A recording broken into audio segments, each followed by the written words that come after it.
Hello, my name is Linda Sewell, and I am the chairperson of the search committee. The other members of our committee are Allison Dawson, Barbara Decker, Stacy DeCoste, Bob Galuski, Denise Hatfield, Justin Key, Donna Knight, Mike Puckett, and Sydney Travis. I'd like to tell you a little bit about our process. Our committee held its first meeting last year in December, and we have been meeting and working diligently since that time. We began our search with training on the search process with our regional minister. We have used this training and his advice to conduct our search based on the region's best practices. The position was posted in Search and Call. We considered 30 different candidates. All of the people we pursued did not respond and provide paperwork. In the end, we received 18 papers of interest. The candidates were the result of either responding to the region's search and call process or from our committee's network of contacts. Our search was national. We interviewed candidates as far away as Arizona. Each resume and paper is about 25 to 30 pages long. However, we reviewed all the papers individually and as a group. As a result, we rejected a few as unqualified, and the number went down to 11. We interviewed all 11 candidates via Zoom, and then selected our top 5 candidates. We interviewed all of these 5 candidates in more depth and also using Zoom. At that point, we determined our top 3 candidates, and these interviews were in person, socially distanced, of course. All of our candidates' papers came with written references. However, we also called these references of our top 3 candidates and spoke with each reference, asking more probing questions. We listened to countless sermons on each candidate. We prayed at each meeting for wisdom, discernment, and openness to the will of God. It was a difficult decision because every one of our candidates was wonderful.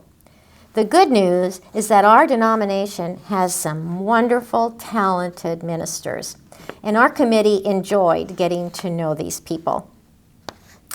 In the end, however, we had one candidate that we felt was the right one for Beargrass. His name is Trey Flowers. Trey is currently serving as senior pastor at Downey Avenue Christian Church in Indianapolis. He has also served at Woodmont Christian Church in Nashville, Tennessee, and Lindenwood Christian Church in Memphis. Trey received his undergraduate degree from Texas Christian University. He went on to Vanderbilt and earned his Master of Divinity and Master of Public Policy. He's been working on his Doctor of Ministry degree with a concentration in preaching at Phillips Theological Seminary, and he is expecting to graduate this December. Trey and his wife Mirilot have a daughter, 2 years old, and her name is Bailey. On behalf of the search committee, we are delighted to present Trey Flowers as a candidate for senior minister at Beargrass. And now, I'd like for you to get to know Trey a little better. I'm here with 2 of our committee members, Barbara Decker and Denise Hatfield, and we're talking with Trey Flowers. Trey, it's really nice to have you today at Beargrass. Tell us a little bit about your family and your faith journey. Yeah, well, thank you so much for the privilege and honor of being here and being invited to serve as your next senior pastor is truly a privilege.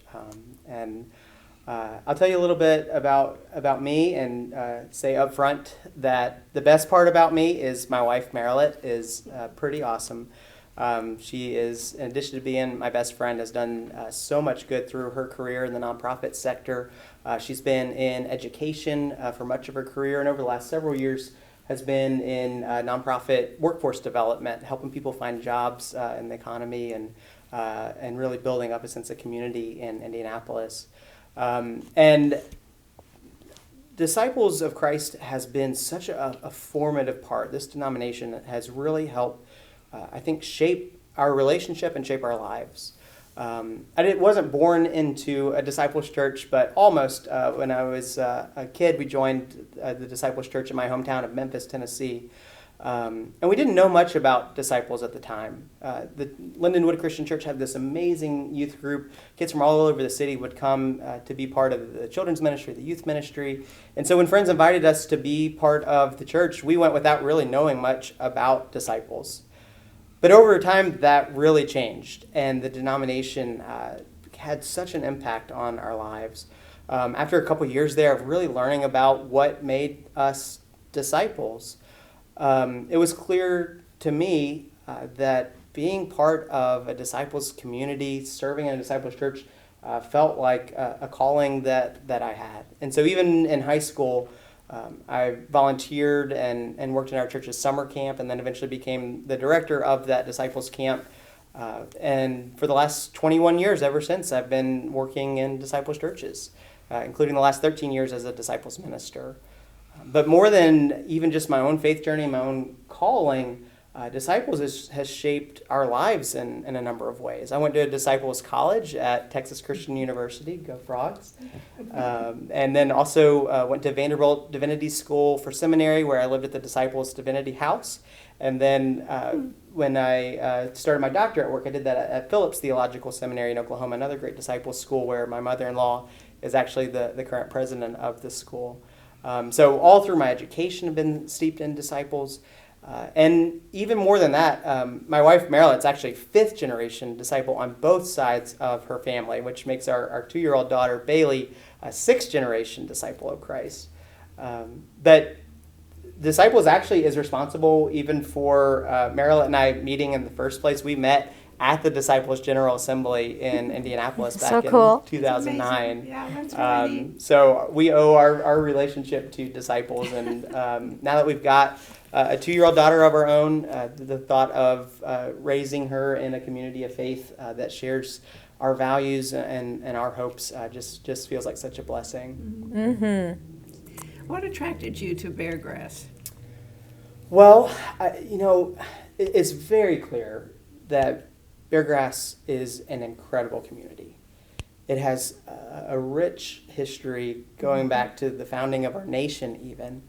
And so it's a church that is widely known throughout the denomination as a church that serves the community, that has a heart for justice. And even as big as Beargrass is, it's been such a blessing to see that it's not too big to care about every single person, each person. And just listening to the stories of everybody in the search committee, like what brought me here is listening to what brought you here. And it just feels like this contagious place with this wonderful positive energy. And I think that's true not even just for me as a minister, but look at the fact that you've got a whole list of people just published in the newsletter of people who have joined Beargrass since the pandemic started. Who does that? Yeah. But there's something about this place that people want to be part of. And honestly, when I think about what I've watched in Beargrass over the years, so many of my very closest friends in the world and some of my dearest colleagues in ministry were raised in this church, born into this church, have served in this church. And so it's been clear to me for a number of years that there's just something in the waters at Beargrass Christian Church. Like there is something that's happening here that is forming people, that is transforming people, and something that is just really exciting to imagine being part As of. I said before, we're special. Very, Barbara, yes. Yes. Well, we, in our search process, we listen to a lot of sermons, let me just say. And we didn't keep track, but we listened through a lot. And so tell us how you go about preparing for a sermon and how you tailor it to what's going on in the world or your congregation. Or... Yeah. So, the ability to sit and to write and to reflect on how faith speaks to what's happening in the world. What an incredible privilege and gift as a pastor to be able to set aside that time every week and really just imagine what is it that God has to say about what's happening in our world. And, I feel like sometimes it's so obvious that you can't help but speak. And other times it's confusing and hard to see where that's taking place. So I find it really important to be able to step back, to study, to reflect, to listen to other preachers who are doing this well, to steep myself in commentaries and really dive into the scripture and to imagine what life was like when that scripture was written. And then almost as importantly, what life is like now, imagining the people in the congregation, in the community who are going to hear the words every Sunday. So in writing my sermons, I actually spend time in the sanctuary itself and even move from seat to seat to seat, knowing who sits in those seats and reflecting, praying for what's happening in their lives and imagining and wondering how they're going to hear what's being spoken from the pulpit that Sunday. I really do view preaching as a conversation and really in a way that Scripture is speaking to what's happening in the world more than even how the world is just speaking the Scripture itself. Our brothers and sisters in the United Church of Christ have a saying that God is still speaking, that the Scripture is still a living, breathing thing, and that God has spoken sacred words across time, but God also speaks those words here and now. And so a lot of preaching to me is rediscovering that and just being in conversation with people to figure that out together. That's good. Tell us a little bit. Well, we know that you've been involved in a big church and you've been involved in a smaller church, and we'd like to hear your administrative experience managing a church and a staff this size. Yeah. So I've been in full-time ministry for 13 years now, and I spent 9, almost 10 of those years on staff at Woodmont Christian Church in Nashville, not too far from here. And so about almost 5 years ago, Downey Avenue Christian Church reached out and asked me to be their senior pastor. And those two churches, I think, really exemplify how wonderfully diverse our denomination is, Yes. that no two churches are the same.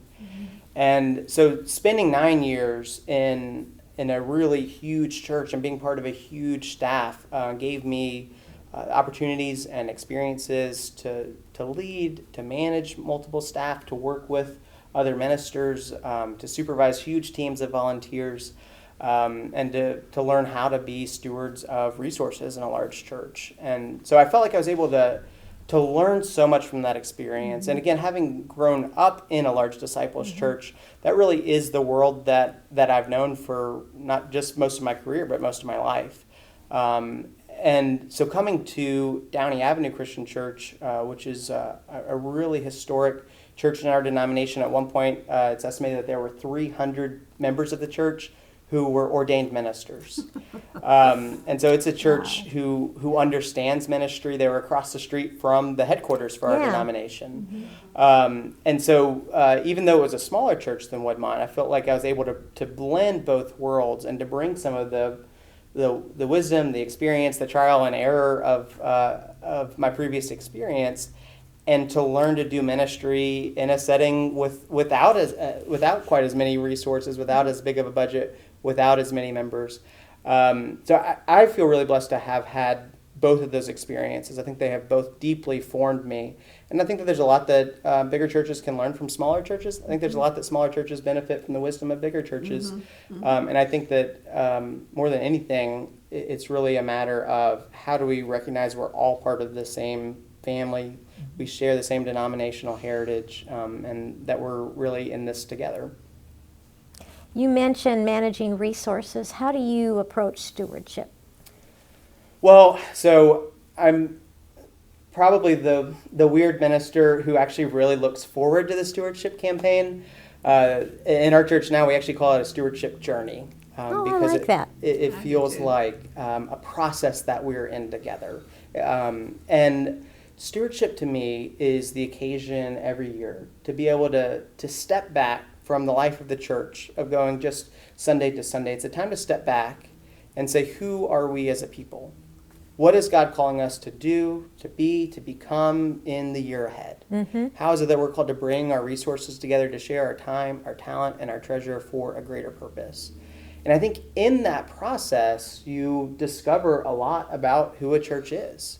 You discover a lot about what the church cares about. And in a lot of ways, what comes out of the stewardship campaign, the stewardship journey, you look at the outcome, the fundraising, the budget, the dollars. A lot of people think of that as the central reason we have stewardship, but really it's this occasion to reflect on who we are and what we prioritize and what we care about.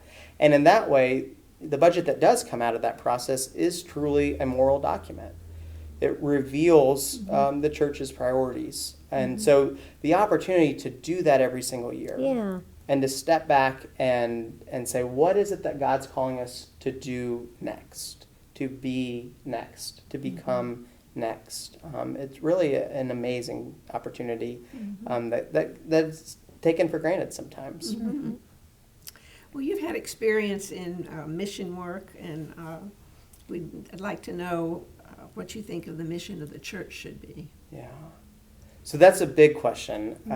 And I even like the way that question's asked, because I think that mission isn't something that a church does. Mission is something that the church is. Mission is who God has called us to be as people. And a lot of times, mission feels like we have a mission committee, or we have a group who goes on a mission trip. But churches, in my experience, that really understand who they are churches who know their mission and who live their mission, not just as a church, but outside of the church itself. So I think that mission, outreach, service, again, these aren't things that the church does. This is what a church is. Jesus came into the world to serve. And so that the one who is greatest among us is the one who serves.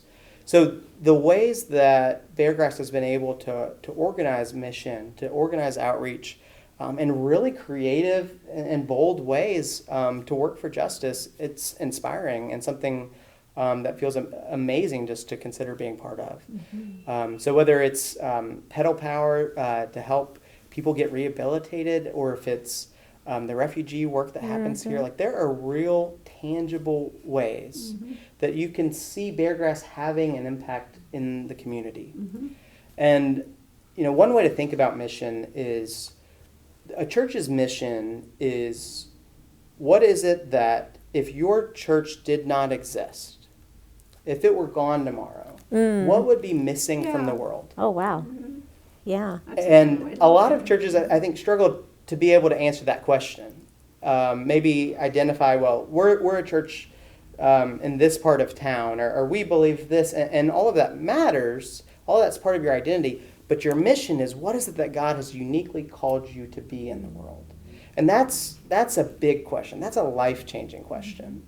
I'll say, too, for me, mission really feels like I had probably a literal crash course in mission. The first mission trip I ever went on was about 10 years ago, and I was helping lead a group from our church to go on a mission trip to Haiti.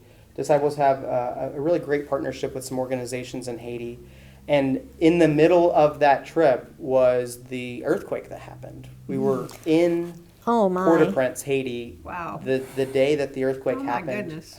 Nearly lost our lives, and were stranded on the island for several days without food, without a way to get back home, and surrounded by some really horrible things. And that experience was so formative for me, not because of the bad things that happened, but because of seeing the way that the church was able to respond. When we were able to get back home, the way that the church rallied together, and the differences between Haitians and Americans, the differences between us and them, the difference between their problems and our problems, all of that was gone. These are our brothers and our sisters who happen to be in a different place, but whom God has called us to serve with. And so being able to go back to Haiti a couple of years after the earthquake and see so much of the progress that had been made, and be able to point to the ways that churches around the world were able to help to live and serve mission in that really special place was so formative for me. Wow. I would imagine that was life-changing in another way, that you could see the importance of helping, and it wasn't an abstract concept, but... Right. Yeah, exactly right. Yeah. I mean, when you see the ways up close and personal that lives can be changed because of the work of the church, even in the midst of tragedy, or perhaps especially in the midst of tragedy, you know, you walk away with this sense that we are part of something larger than ourselves, and more than what any one of us might do with the way we share our tithes, our offerings, the way that we volunteer through a church, like whatever it is that we have, our talents to share through community. Those things might not seem like on their own that they make a difference, but I believe, because I've seen, that God's able to take and use what we offer collectively better than we could ever on our own. And that to me is the power of community rooted in an abiding sense of faith. Very good. Well, thank you. And I know we have a little bit of a sermon to share with the members. So, thank you. Of course, we are called to use our brains. That's why God gave them to us. We can't love the Lord our God with all our heart, soul, strength, and mind if we don't use our mind in our faith. But also, we are called to make room for the mystery that is the way that God works in this world. To have a little bit of doubt with those who walk around throwing watermelons at other people who don't have enough faith. The opposite, faith, is not doubt.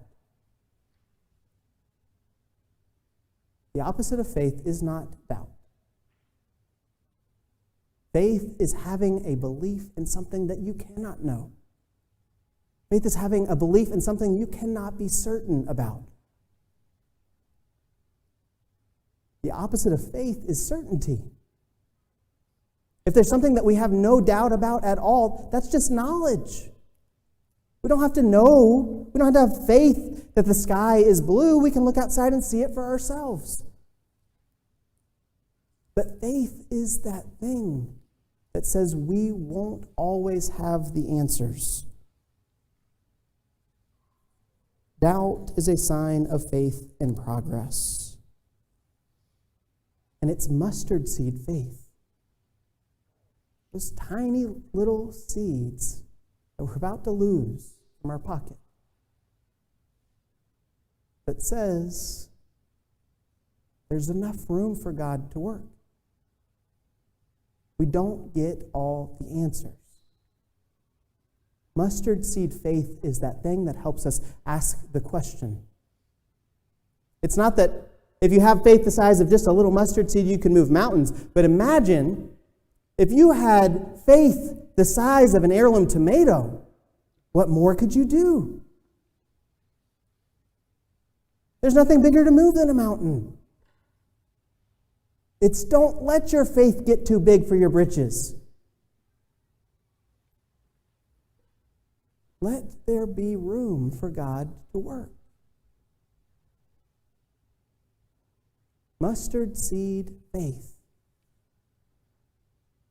Mustard seed faith is that thing that asks questions like, why would I waste my time dropping off one can of food at the food pantry? Don't you know that homelessness is a chronic systemic problem? One can isn't going to make a difference. Mustard seed faith is what says, why Jenny and Michael, would you spend your Friday night at Family Promise with the homeless? Don't you know homelessness is a systemic sin? Don't you know we should be downtown changing the system? Of course we should. But mustard seed faith says that one small act, to have the courage to live that faith out, that God can pick it up, that God can let that faith grow. Mustard seed faith is what lets a group of 9 people go to Puerto Rico. In the midst of knowing that we're not going to fix all the problems that a hurricane left behind. Mustard seed faith is the trash bag that Eddie and Terry walk around with in their neighborhood when they go on walks through the park. What difference does picking up one piece of litter really make? Don't you know that people are just going to come right back the next day and leave more trash? But mustard seed faith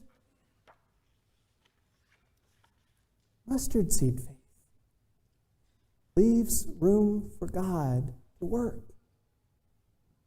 To say it's not on us to have all the answers. It is just on us to begin to ask the questions, to begin to allow those questions to compel our faith into action. And if we can find that mustard seed faith, if we can encourage one another in those times where mustard seed faith doesn't seem like enough, then together we might just begin to move mountains. What more is there than that? Thanks be to God.